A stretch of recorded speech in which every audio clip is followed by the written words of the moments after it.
Perkenalkan, nama saya Muhammad Reza Demara dengan NIM 22482201224. Topik yang sebelah kali ini teknologi bahan alam. Ekstraksi minyak atsiri. Definisi minyak atsiri adalah zat berbau yang terkandung dalam tanaman. Minyak ini disebut juga minyak penguap. Minyak atsiri minyak esensial karena pada suhu kamar mudah menguap. Istilah esensial dipakai karena minyak atsiri mewakili bau dari tanaman asalnya. Ciri utama senyawa yang berwujud cairan. 2. Mudah menguap. 3. Menghasilkan aroma tertentu. Kandungan minyak atsiri yang terkandung pada suatu bahan tanaman pada umumnya terdiri dari campuran beberapa jenis senyawa minyak atsiri. Beberapa di antaranya sangat termolabil atau tidak stabil pada perlakuan suhu tinggi. Metodenya yang digunakan: 1. Destilasi. Persiapan pemanasan pemisahan. Kelebihan teknologi sederhana, senyawa tidak rusak karena panas. Kekurangannya, waktu lebih lama, pemisahan lebih sulit. Dengan cara kedua, press. Persiapan ekstraksi pemisahan. Kelebihan, senyawa tidak rusak karena suhu panas, waktu cepat. Kekurangan, pemisahan lebih sulit, teknologi mahal. 3. Pelarut organik. Persiapan pemanasan pemisahan. Kelebihan teknologi sederhana, waktu cepat, pemisahan mudah. Kekurangannya, senyawa rusak karena suhu panas. Macerasi lemak panas. Persiapan ekstraksi pemisahan. Kelebihan teknologi sederhana, kekurangannya, pemisahan lebih sulit, waktu lama, senyawa mudah rusak. Dengan cara kelima, influasi. Persiapan ekstraksi pemisahan. Kelebihan senyawa tidak rusak karena suhu panas, teknologi sederhana. Kekurangannya, pemisahan lebih sulit, waktu yang lama. Fraksinasi dan isolasi. Definisi fraksinasi berasal dari kata fraction atau bagian.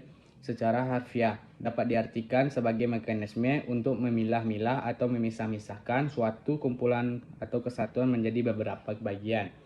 Atau lebih mudahnya dapat dikatakan sebagai proses pembagian kelompok. Tujuan fraksinasi: mendapatkan fraksi atau bagian tertentu dari suatu ekstrak, merupakan fraksi aktif. 2. Melakukan isolasi atau pemisahan satu senyawa metabolit sekunder tunggal. Metode fraksinasi meliputi: 1. Ekstraksi cair. 2. Kromatografi. Kromatografi kertas. Kromatografi lapis tipis atau disebutnya.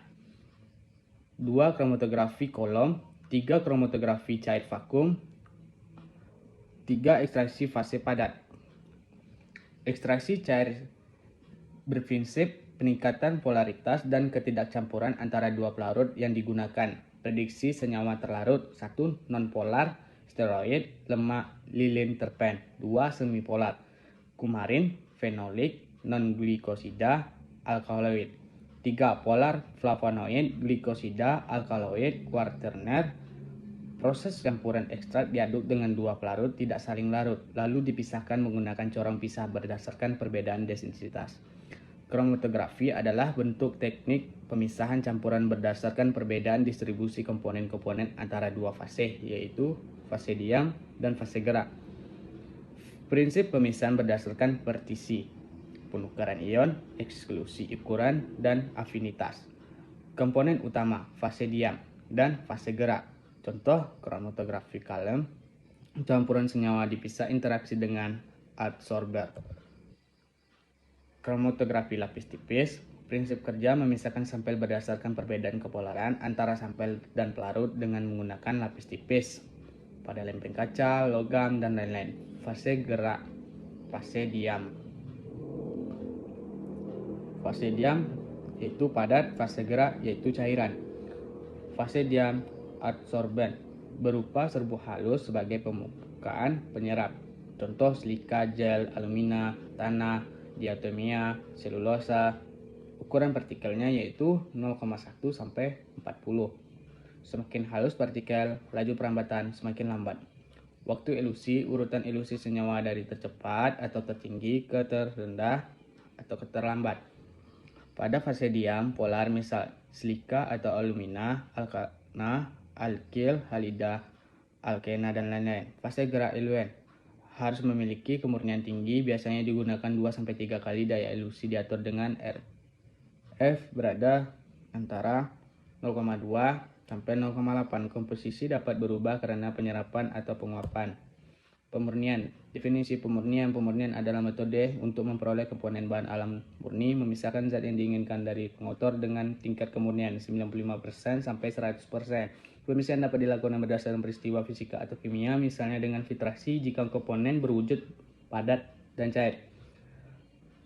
Rekristalisasi adalah proses pemurnian senyawa organik padat dengan melarutkan senyawa dalam bentuk pelarut panas lalu didinginkan hingga membentuk kristal. Prinsip kerja rekristalisasi: senyawa dilarutkan dalam pelarut panas didinginkan agar kelarutannya turun dan membentuk kristal murni. Kelebihan rekristalisasi: dapat memisahkan zat murni dari pengotor dengan efektif, pengotor mudah dipisahkan. Kekurangan rekristalisasi: hanya efektif jika perbedaan kelarutan cukup besar antara zat murni. Pemurnian dekantasi. Dekantasi adalah pemisahan campuran berdasarkan sedimentasi dan pemindahan cairan bening ke wadah lain. Cocok untuk campuran zat cair padat yang tidak saling bercampur. Prinsip kerjanya: dekantasi mengandalkan padatan lalu menuang cairan bening ke wadah lain. Kelebihan dekantasi adalah alat sederhana, aplikasi luas. Kekurangan dekantasi: hanya untuk campuran yang tidak tercampur dan tidak efektif untuk larutan dengan massa jenis mirip kandang, butuh sentrifugasi. Sublimasi. Sublimasi adalah proses di mana suatu senyawa mengalami konversi dari suatu padatan menjadi gas tanpa melalui fase cair-cair dengan cara memasukkan senyawa pada suatu sistem vakum. Kekurangan sublimasi: hanya dapat diterapkan dengan memisahkan campuran senyawa padat yang dapat menguap. Kelebihan sublimasi: digunakan untuk memisahkan senyawa padat dapat menguap yang tidak bisa dipisahkan dengan metode lain. Komputasi bahan alam. Definisi komputasi adalah cara untuk memecahkan masalah data menggunakan algoritma kimia. Banyak dilakukan dengan komputer untuk efisiensi dan ketepatan. Prediksi aktivitas dan farmakologi obat. Tidak cocok untuk senyawa volatil. Terdapat aplikasi berbasis web seperti Avast dan SwissAdme yang digunakan untuk memprediksi aktivitas biologis dan sifat farmakologi senyawa obat secara in silico. Molecular docking. Teknik ini digunakan untuk memprediksi interaksi antara molekul obat dengan target protein secara virtual sebelum laboratorium.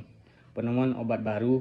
Proses penemuan obat melibatkan berbagai tahapan mulai dari identifikasi target, penemuan senyawa aktif, uji laboratorium, hingga pengembangan dan penghasilan.